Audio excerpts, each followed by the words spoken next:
What's going on, guys? My name is Triforce Addiction. Welcome back to another Warzone mobile related video. So today I do want to discuss some pretty interesting news about how the matchmaking is going to play out for the upcoming game.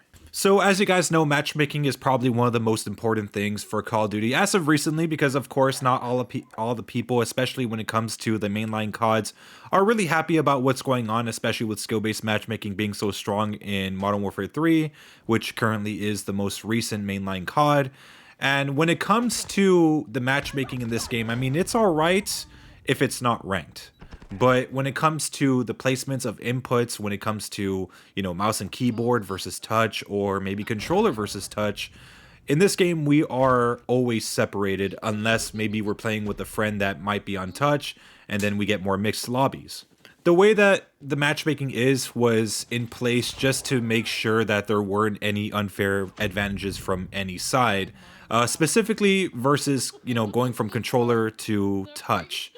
And for a long time, a lot of people have, accepted it. And, as of recently, a lot of people actually wondered whether or not, having all inputs playing together in this game was actually a good idea. And, there's been polls online, on Twitter, just you name it.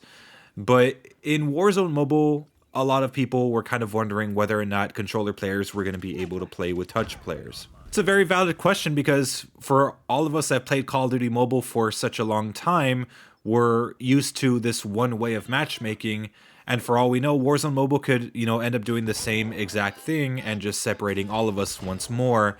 But no, this time around, we are actually going to be playing together, all of us. No matter what input we are in, if we're a controller, if we're a touch, or anything else, we are going to be able to play all together. So credit goes to Godsley. Of course, I'm sure some of you guys know who that YouTuber is. He's the one that posted this on his Twitter, and that's how I got the screenshot from. So what it basically says is that while this information is likely familiar to anyone here and has been frequently playing the limited releases, we've also pushed out the Call of Duty blog, today focused all around Warzone Mobile's in-game settings. This blog primarily goes over the following details: what controllers are supported, our partnership with Backbone, default touchscreen settings, general accessibility settings designed for mobile. One additional thing in there that we've seen many people ask about is matchmaking balance. At launch, players using native touch controls or any type of controller will end up in the same matchmaking pool. As the game evolves, we will evaluate balancing player matchmaking pools by native touch and controllers, as well as potentially implementing different rule for control play styles in competitive play. So there has really not been any word on whether or not we're going to have a ranked playlist maybe for Battle Royale, because I mean, it is Warzone Mobile, so I'm assuming that most of the ranked stuff is going to be focused more on the BR part of things. But as for multiplayer, I'm not really that sure, but this opens a lot of different doors for debate. I think for Godsley himself, I think he was one of those players that was actually against having controller players go against touch players. And I could see why. I mean, he's used to just going against touch players. I mean, as it should, since it's a mobile game. And for me personally, I don't really care whether or not we are matched together or not. It doesn't matter to me. But based on my experience so far, I've played like maybe about 5 hours total of Warzone Mobile so far. And I could kind of tell that I am going against touch players. Their movement is a lot more fluid, but sometimes you could see that like their screen vibrating a bit, meaning that maybe they're using gyro controls. So I kind of had that hint that we're going to be matchmaking together. But I know a lot of people are going to have some issues with this, and I know people are a bit worried, but trust me, I've played controller for a good amount of time already, and it's not as fluid as you think. I would say, like, as much options as we have in Warzone Mobile for controller settings, for, such as, having the ability to have different sensitivity settings for different scopes, which is something that COD Mobile doesn't even have yet, given that it's been around for about 4.5 years at this point. I mean, there are a lot of options, but I will say it does feel a little bit clunky. That could be probably because of the frames. I mean, in some matches, the frame rate will be fine and the controller support will be a lot better. But when the frame rate goes down, the controller support does kind of fall behind as well. So for me to fully judge how the controller support works, I would have to play this game when it's at its absolute best in terms of performance. And the same could really go for touch players too. I'm sure they're pretty much compromised as well when it comes to frame drops.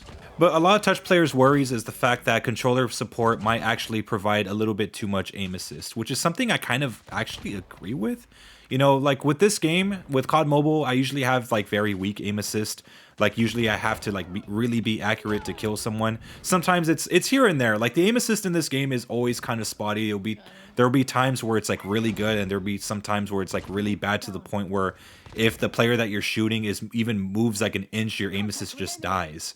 I mean, that's how the game has worked. I've gotten used to it, but with Warzone Mobile, and even when it comes to just normal console COD, I've always had a problem adjusting to their aim assist, mainly because I'm just so used to how it works here in this game that it's like it's so strong that like I always kind of like I guess stray away a little bit, or like, you know, it's very hard to explain, but yeah, I find it harder aiming in those games compared to this one.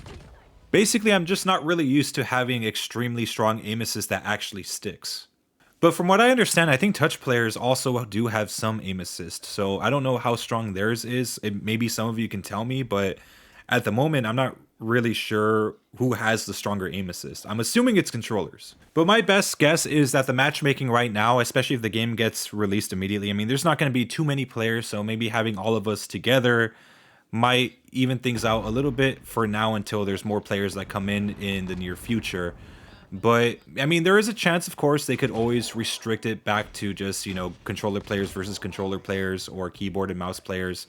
So there, I mean, we always have that option, but it does also open the door to opportunities maybe here in COD Mobile as well, where maybe the devs, however they see the player reception in Warzone Mobile, might actually add support to have controller players, PC players, and touch players playing all together. And finally, maybe those players could finally get legendary in ranked without having to do some controller glitch or waiting for a bot to invite them.